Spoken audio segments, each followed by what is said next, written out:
Hello, Chemistry 11 Honors. This is Mr. Chan. And today's lesson is we're going to be talking about work and heat when we're talking about thermodynamics. Now, we did expose you to what the definitions of work and heat were about.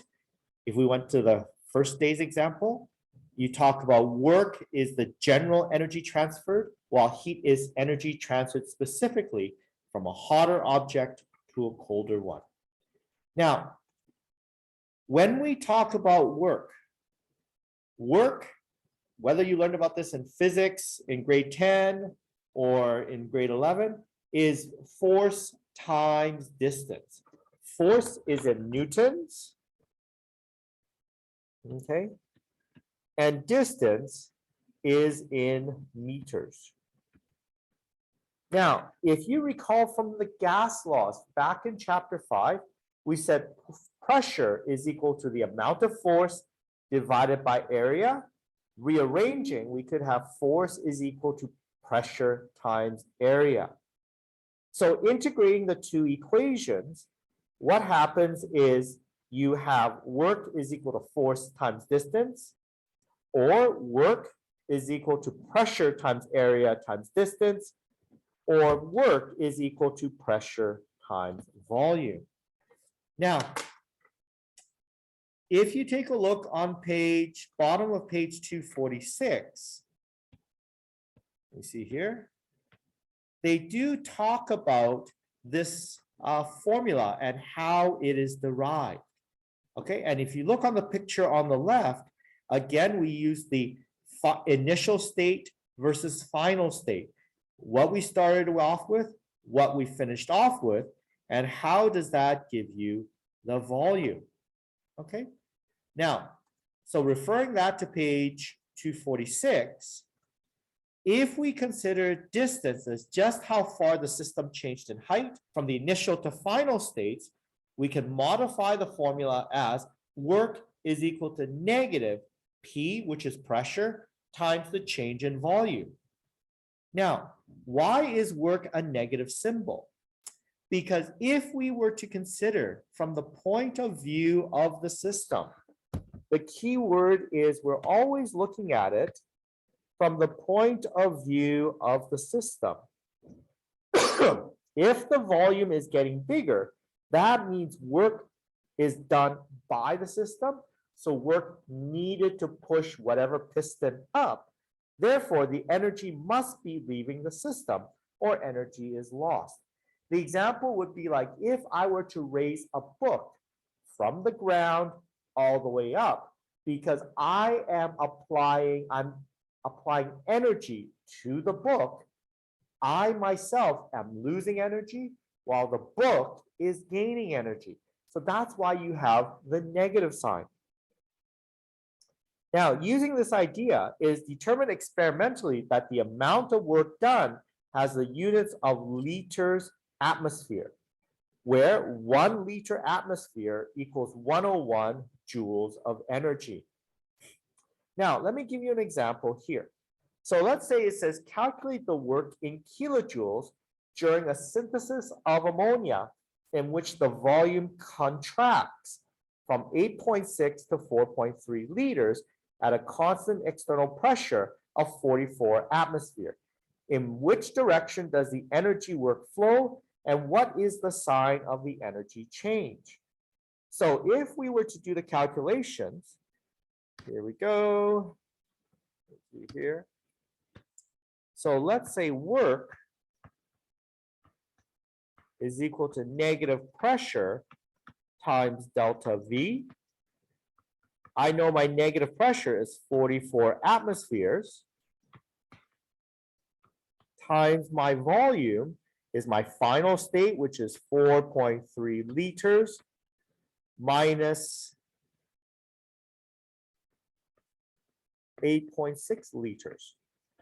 Now, if I do that calculation, let me get my calculator here. So 4.3 minus 8.6 times 44. So I get a value of 189.2 liters atmospheres. And if I were to convert this to joules, I would multiply by 101. So that would give me approximately 19,109 joules. Now, notice the energy is a positive value, which makes sense because if it is contracting, that means pressure is applied to it or energy is applied to this particular synthesis. So therefore, the reaction itself must have gained energy. Okay, so when you're taking a look at the negative, what you're doing is energy being expended? That's why it's a negative. Okay, or is energy being absorbed? And this is why it's a positive. So in this particular case, because it's 19,000 kilojoules or so, and it's a positive value, that means the system itself gained 19 kilojoules of energy, which is an endothermic reaction. Now, last day, remember there's another one, is heat. Heat is energy transferred as a result of temperature difference between objects. Now, when we talk about heat energy, we're using this term Q, which depends upon how much temperature is to be changed, the quantity and the nature of the substance, how much and what phase. Now, it's experimentally determined that 1 calorie equals the amount of heat required to change 1 gram of water 1 degree Celsius. And it's experimentally determined that 1 calorie is 4.184 joules of energy. So when you are talking about, let's say something is 250 calories when you're eating something, that means it's required to change 250 grams of substance 1 degree Celsius. Okay. Now, when we talk about heat, we need to be aware of something called heat capacity. Heat capacity is the quantity of heat required to change the temperature of a system by 1 degree. Now, again, notice I use the key word system. Molar heat capacity is if you had 1 mole of substance. Nope, yeah. 1 mole of substance is molar heat capacity, and specific heat capacity is if the system contains 1 gram of substance. Okay. Now, I think you were exposed to this back in grade 10 about specific heat capacity. So, for example, for water, a liquid at 15 degrees Celsius, the specific heat capacity is 4.18 joules per grams degree Celsius. For water, which is a solid, is 2.09 joules per gram per degree Celsius, while water steam is 2.01 joules per gram degree Celsius. So notice the specific heat capacity for water is different because, again, the nature of the substance. You have liquid, you have solid, you have steam. Each of those have a different heat capacity. Now, so to calculate heat, heat is calculated by the heat capacity times the temperature change, or heat is, you take the mass times the specific heat times delta T. Now, please make sure you know the difference between heat capacity versus specific heat capacity. They are related. So heat capacity is calculated by taking the mass of the substance times its specific heat. And then here, the change in temperature is the delta T. Now, if the TF, which is the T final, is greater than T initial, then Q is a positive value, then heat is absorbed by the system, which is an endothermic reaction. If TF is less than TI, if the final temperature is less than the initial temperature, then Q is a negative value. That means heat is released by the system. The key word again is you are looking at it from the perspective of the system. Okay? Not the surroundings. Okay? So please be aware of this. Now, how do we flip it into the surroundings? It says here in the note, the heat that is lost by the system is gained by the surroundings. So recall the law of conservation of energy. So the Q system, or the energy of the system, when added to the energy of the surroundings, should be equal to 0. But if we were to isolate it, notice here, the amount of energy in a system is negative to the amount of energy in the surroundings. Please make sure you are aware of this. Okay? Now, this goes back, I don't know if some of you were in my chemistry 11 class, and I talked about, here, where you have a reaction, which is like the bank, and the surroundings, which is like the student atom. When you withdraw money, what happens? The reaction goes down. The bank account money goes down. But in your pocket, what happens is the amount of money goes up. That is like an exothermic reaction where it gets hotter. You feel it's hotter because energy is being lost by the chemical reaction. Versus endothermic. Endothermic is like a deposit. The reaction energy, the energy in the reaction goes up, in the bonds go up, but you yourself feels a little bit colder. Notice it's an opposite effect. If one goes up, the other goes down. And this is why you have, in this particular case, where the Q system is negative Q surroundings. They are, if you take a look at it, opposite.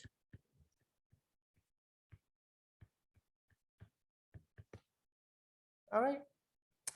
Now, what I want to do right now is I want to go over a few examples just to sort of work with the formulas and work with this idea of Q system is negative Q surroundings. All right. So let's say example number 1. While running, a typical adult expends 500 joules per kilometer. If this 5.0 times 10 to the 6 joules of energy can be transferred as heat to water, how many grams of water could be raised from room temperature to boiling point? Okay, now, so what you have is Q is equal to M times C times delta T. All right, Q is equal to MC delta T, which is up to right here.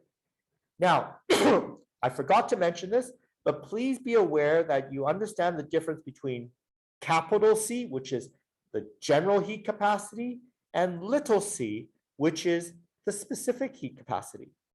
So in this particular case, we fill it in.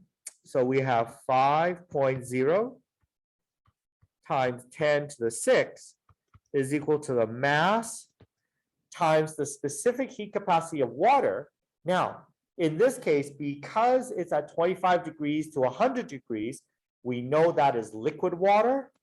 And so the specific heat capacity of liquid water is 4.18 joules grams degrees Celsius. So we have 4.18 joules grams per degree Celsius times delta T, which is 100 minus 25. Okay. Now, if you do that calculation, you have 5e, let's see, 5 times 10 to the power of 6 divided by 75, and you divide that by 4.18. So I get my mass would be about, I don't know, 15.948 kilograms. Okay. Now, some of you might say, well, Mr. Chan, I thought you always said, I remember your gas laws, we do kelvins. You talked about kelvins. Can we do this question in kelvins? And the answer is yes, because then what you can do is just change it to 383 kelvins minus, let me see here, 298. But one thing you will notice is that you get the same delta T value. Okay. Now let's do a little bit trickier here. It says calculate the heat required to change 50 grams of water at 25 degrees Celsius into steam at 120. The heat of vaporization of water is whatever. Now you might say, oh, Mr. Chan, do we do Q is equal to MC delta T? Not necessarily.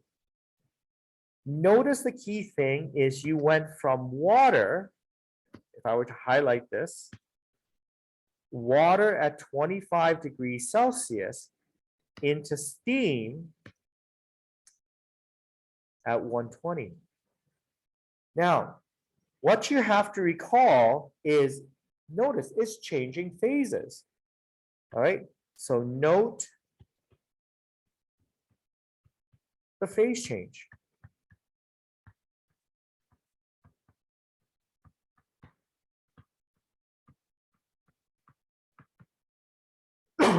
So what you need to be aware of is if you went back to chemistry 11, if you went back, let's see, where is my introduction to chemistry?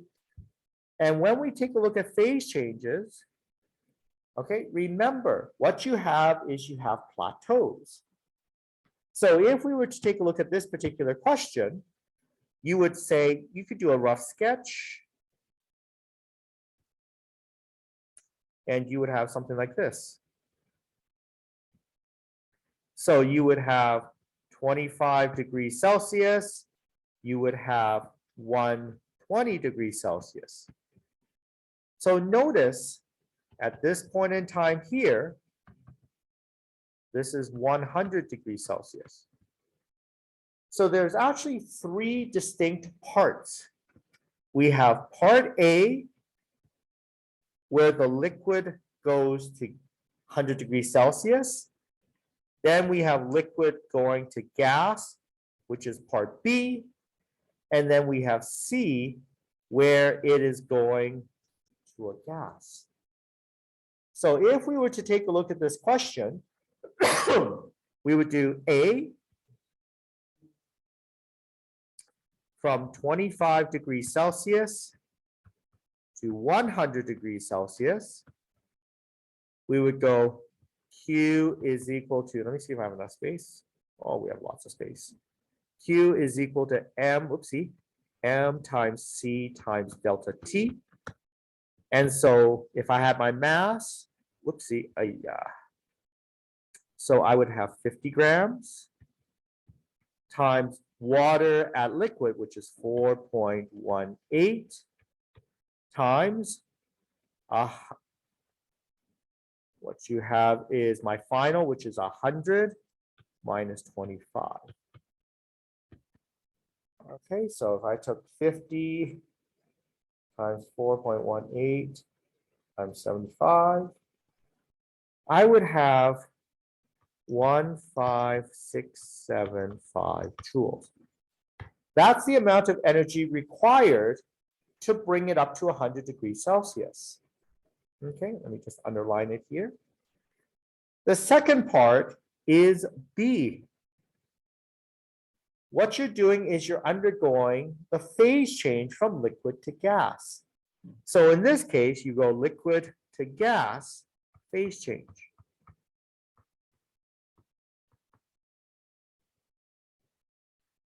And in this case, what you do is you use the heat of vaporization. So in this case, what I would do is I would take the 50 grams. So I would take the 50 grams times it takes 2,250 joules per gram, 2,250 joules per gram. And so this would be 50 times 2250. I would do 112,500 joules. Now, you've gone through the liquid to gas phase. Now for C, what you need to do is from the 100 to 120 degrees Celsius. So again, what you do is you go Q is equal to M times C times delta T. Again, you have the 50 grams. Now, in this case, the specific heat capacity for steam, if we look up here, go back to my original equation, is 2.01. So my specific heat in this particular case would be 2.01, and then multiply it by the change in temperature, which is 20 degrees. So I have 50 times 2.01 times 20. So what I have is I have 2,010 joules. So we have our two distinct values, 1, 2, and 3. And all we do is we add up those three values, plus 112,500 plus 15,675. And I get a total of approximately 130.185 kilojoules. Okay. So when you take a look at this question, the first thing is you read the hint in terms of it went from water to steam. Now, you might say, well, why can't we do it here? Because I went to 100 degrees Celsius. I stopped there. Okay. Now, one final question, and then we can call it a day. If 50 grams of water is added to 40 grams of water at 85 degrees Celsius, what is the temperature of the entire system? So in this case, you have two reactions. You have 50 grams of water is added to, in this case, 40 grams of water at 85 degrees Celsius. What's the temperature of the system? Now, a way you could do this is you can draw a little phase diagram. You can say, oh, you have one going in this direction. So you have 15 degrees Celsius. And then you have this one here, which is coming down. Oh, same color, don't like that. It's coming down. And this one is at 85 degrees Celsius. And you have 40 grams. Here you have, in this case, you have 50 grams. So they're going to meet at a point which we will call, I don't know, maybe X. That's the temperature. So how do we approach the question? So you can think of it like this. You can go Q at 15 degrees Celsius should be equal to negative Q at 85 degrees Celsius. And we just plug in the values. So here would be M times C times delta T, which is equal to negative brackets M times C times delta T. So my mass for my 50 grams of water, so I have 50.0 times 4.18 times. Now recall, change in temperature is T final minus T initial. So X minus 15.